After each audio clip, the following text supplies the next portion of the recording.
got some motherfucking design on right now. Bring it down, bring it down, bring it down, bring it down, all the best, all the Assalamualaikum warahmatullahi wabarakatuh. Halo semuanya, perkenalkan nama aku Beliana Mada Felisa, dan di sini juga ada teman-teman aku. Yang pertama ada Salma Indiasya, yang kedua ada Ovi Rofiah, yang ketiga ada Fadila Putri Wulandari. Di sini kami mau membahas mengenai sistem rekayasa komoditas jagung. Sebelumnya aku mau jelasin dulu nih, sistem rekayasa agribisnis itu apa sih?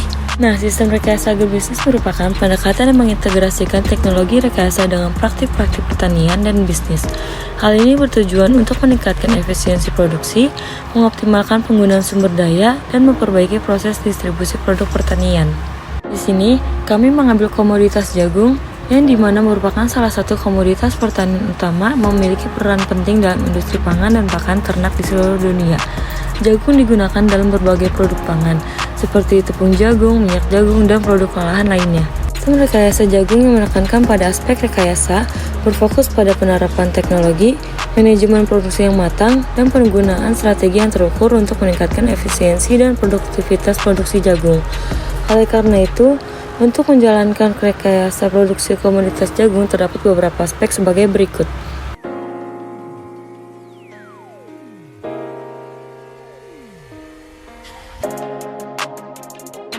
Pertama, ada penggunaan varietas unggul. Memilih varietas jagung yang sesuai dengan kondisi lingkungan pertanian tertentu. Dengan pertimbangan faktor-faktor seperti daya tahan terhadap hama dan penyakit, serta adaptabilitas terhadap perubahan iklim, dapat meningkatkan hasil panen secara signifikan. Yang kedua ada teknologi irigasi, yaitu sistem irigasi modern memungkinkan pengaturan air yang tepat sesuai kebutuhan tanaman jagung yang membantu meningkatkan kualitas tanaman dan hasil panen. Yang ketiga ada teknologi pertanian presisi.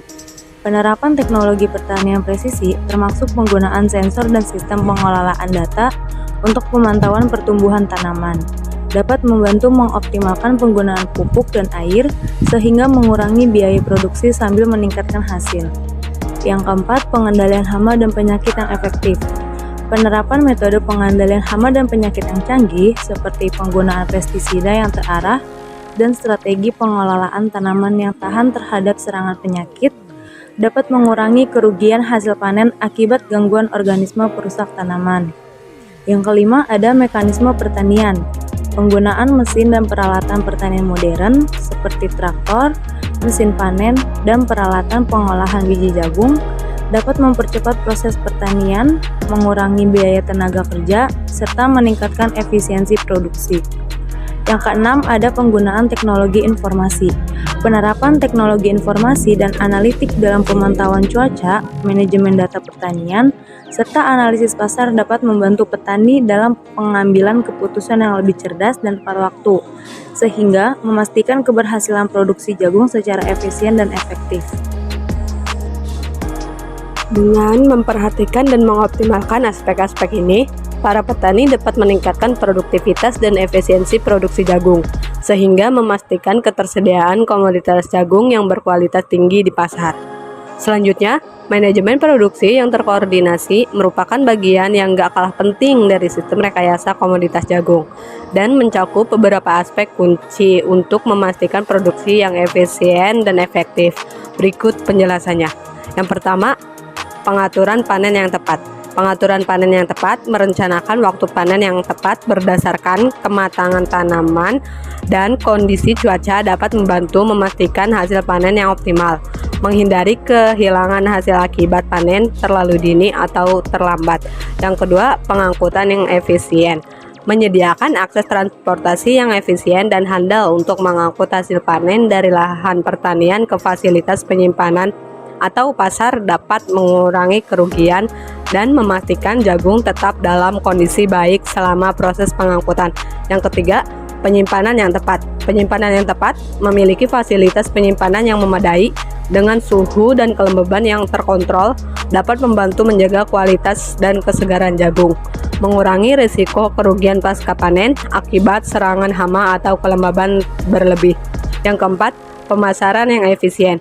merencanakan strategi pemasaran yang efisien berdasarkan analisis pasar dan permintaan dapat membantu petani menjual jagung dengan harga yang menguntungkan, serta memastikan ketersediaan jagung yang berkualitas di pasaran.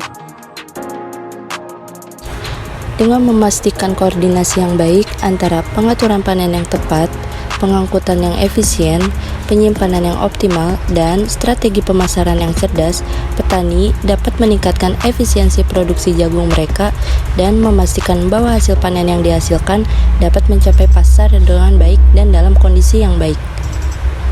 Secara keseluruhan, sistem rekayasa komoditas jagung adalah kerangka kerja yang sangat penting dalam meningkatkan efisiensi, produktivitas, dan keberlanjutan produksi jagung. Dengan memperhatikan aspek teknologi pertanian modern, pengelolaan sumber daya yang efisien, pengendalian hama dan penyakit yang efektif, serta manajemen produksi yang terkoordinasi, para petani dapat meningkatkan hasil panen jagung mereka secara signifikan. Melalui pemantauan dan pengelolaan yang cermat, serta strategi manajemen risiko yang tepat, risiko kerugian dapat dikelola dengan baik sehingga keberhasilan produksi jagung dapat dipastikan. Melalui implementasi sistem rekayasa komoditas jagung, hasilnya adalah peningkatan ketersediaan dan kualitas jagung yang dapat memenuhi kebutuhan pangan dan pakan global. Sekian penjelasan dari kelompok kami mengenai sistem rekayasa komoditas jagung. Kurang lebihnya mohon maaf. Wassalamualaikum warahmatullahi wabarakatuh.